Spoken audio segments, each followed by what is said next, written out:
आज भाईचारे के इस जहर ने हम सबको खत्म करके रख दिया है। आप यदि सोचते हैं कि अभी तो ये बांग्लादेश में हो रहा है और भारत में ऐसा नहीं होगा, हम सब सुरक्षित हैं, तो ये आप सबका भ्रम है। बांग्लादेश कभी भारत का हिस्सा हुआ करता था। 1971 में जब बांग्लादेश में भुखमरी हुई, जब बांग्लादेश भारत से अलग हुआ, वहां पर रोटी नहीं थी, मुसलमान वहां के दो दो रोटी के लिए मोहताज हो रहे थे। तो ढाका में जो इस्कॉन मंदिर था, वहां के पुजारियों ने, इस्कॉन के लोगों ने न्यूयॉर्क में अपने कार्यक्रम करके कई लाख मिलियन डॉलर रुपया इकट्ठा किया और वहां बांग्लादेश में लाकर के मुस्लिम जो वहां के वासी थे उनको खाना खिलाया। लेकिन जब विद्रोह हुआ तो सबसे पहले इस्कॉन मंदिर को टारगेट बनाया गया और जगन्नाथ की मूर्तियों में आग लगा दी गई, मंदिरों में आग लगा दी गई, सारे पुजारियों को, सारे इस्कॉन के लोगों को जला करके जिंदा राख कर दिया गया।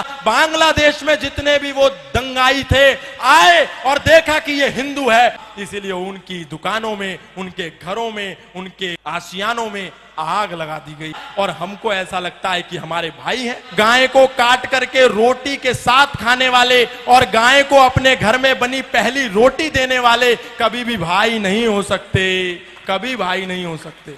इसलिए ये झूठी दोस्ती और झूठा भाईचारा छोड़िए। यदि ये झूठा भाईचारा हमने नहीं छोड़ा तो भाई हमको चारा बना करके खा जाएगा और हमको पता भी नहीं चलेगा। अरे हम ही तो कह रहे हैं सर्वे भवन्तु सुखिनः, सर्वे सन्तु निरामया, सर्वे भद्राणि पश्यन्तु मा कश्चित् दुःख भाग् भवेत्। हमारे मंदिरों से ही तो आवाज आती है, इंद्रम वर्धन्तु अप्तुरः कृण्वन्तो विश्वमार्यम् अपाघ्नन्तो रावणा।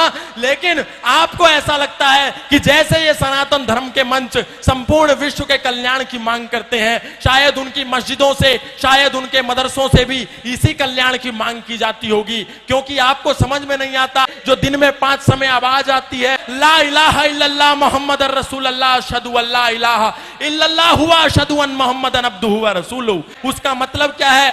इसका मतलब है कि इस दुनिया में अल्लाह के सिवा कोई इबादत करने योग्य नहीं है और मोहम्मद के सिवा उसका कोई रसूल नहीं है। इसीलिए यदि हम अल्लाह के सिवा यदि किसी की पूजा करते हैं तो हम काफिर हैं, हम मुशरिक हैं, हम नापाक हैं और हम वाजिबुल कत्ल हैं। यदि कोई दिखे जो अल्लाह के सिवा किसी की इबादत करता हो तो उसका कत्ल कर दो, उसका प्रतिकार करो, उस पर पत्थर बरसाओ। और यही होता है जब मर्यादा पुरुषोत्तम श्री राम की शोभा यात्रा लेकर के हम सड़कों से निकलते हैं तो अचानक से मस्जिदों के ऊपर से पत्थरबारी होने लगती है, ऊपर से कांच की बोतलें फेंक दी जाती हैं। इसका तात्पर्य क्या है? हमको लगता है अचानक कैसे हुआ? अचानक नहीं हुआ, आपको तो दिन में 5 बार चेतावनी दी जा रही थी, आप ही नहीं सुन रहे थे।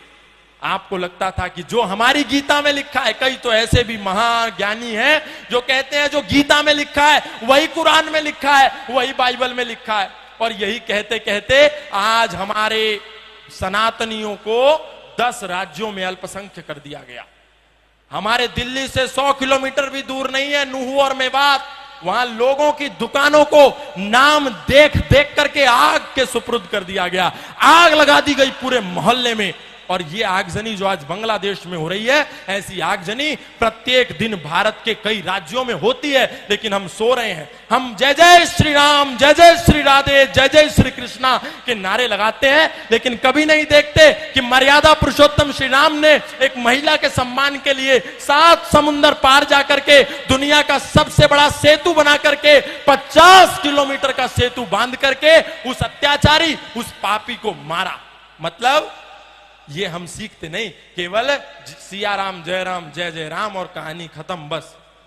हमको इतने में ही शॉर्टकट रास्ते में मोक्ष चाहिए। हम ये नहीं कहते कि हम किसी का प्रतिकार करें, हम ये भी नहीं कहते हम किसी से हिंसक हो जाएं, लेकिन हम ये कहते हैं हम किसी पर अटैक ना करें तो कम से कम अपने पास डिफेंस का साधन रखें। सनातन धर्म कभी भी पहले अटैक के लिए नहीं कहता, लेकिन सनातन धर्म आत्मरक्षा की बात करता है, डिफेंस की बात करता है। अग्रतश्चतुरः वेदा पृष्ठतः सस्रम धनु इदम ब्रह्मम इदम शस्त्रम शापादपि शरादपि शस्त्रेण रक्षति ही राष्ट्र शास्त्र चर्चा प्रवर्तते। विश्वामित्रादि ऋषियों के यज्ञ हवन भी तभी सफल होते हैं जब पहरे पर स्वयं धनुर्धर राम खड़े होते हैं। यदि हमारे पास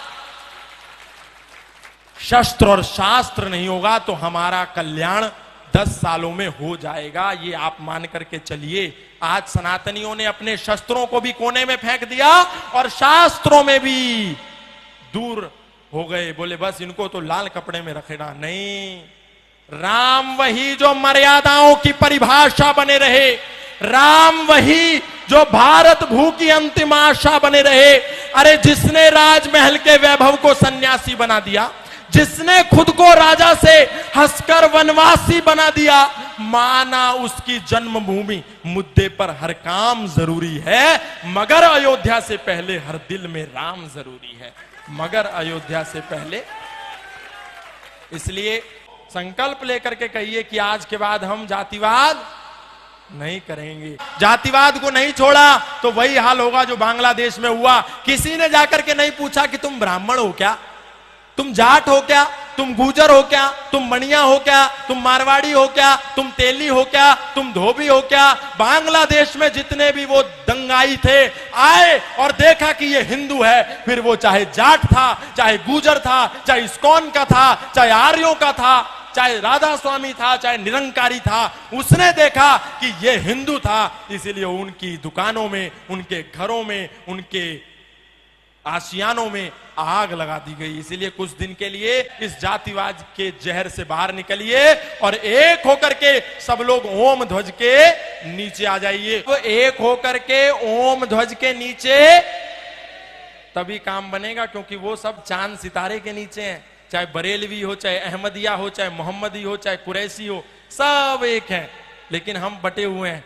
ये छोड़िए, हम सब अभी एक हो जावें। बोले भारत माता की, भारत माता की, धर्म की, अधर्म का, प्राणियों में, विश्व का